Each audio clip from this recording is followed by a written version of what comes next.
Is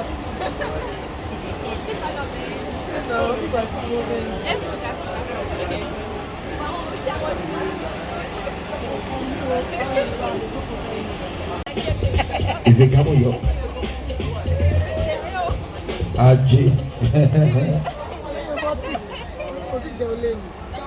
1, 2, check, ladies and gentlemen.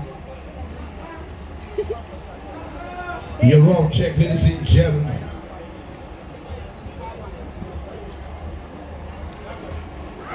Just want to let you know, distinguished guests, official MC of today's occasion, but Almighty God, who creates you and I. She has been my friend for like almost 2 years. My name is African Prince Nigeria most wanted company that you can never compare. The 7-up MC, the difference is clear to all. And I'm on the podium to officially to launch this, to let you know Omoluabi Peter is here to stay. Just like what the MC just said, many Peters around, when you look at what she has, around Nigeria, actress, she has but I'm introducing this to you, just the process. Omoluabi, Africa Magic movies, she has crossed over the years too. So and I would like to if you are having an entrepreneurship skill to your the CEO now, of 1508, because economy is that short man, so if you see somebody like apart from wanting the good in Yoruba, they say, Baba Kekere tí ó ṣe jí pé, who happens to be the CEO of Yetunde, God bless you. The CEO is going to entertain for supporting every entertainment. I acknowledge that. And I would like to acknowledge but lately, anybody my who boss, will agree. a destiny. He has been very, very, Oh, very actually, okay. Baba When the boss is talking to set our boss, and the name is unique, the okay, branding I would is like fine, to acknowledge our and boss, this is a premium event. So the thank you CEO, for coming. Trustola Global Limited, Trustola Pride It helps you clean up. You don't need to be an I'm going to say hello. before you can take it. That's Nigeria, China. You cannot take it. So I didn't want to politician and founder of Maya What's Africa. No, anything they are with, I will pay. I will.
Thanks for watching GboahTv.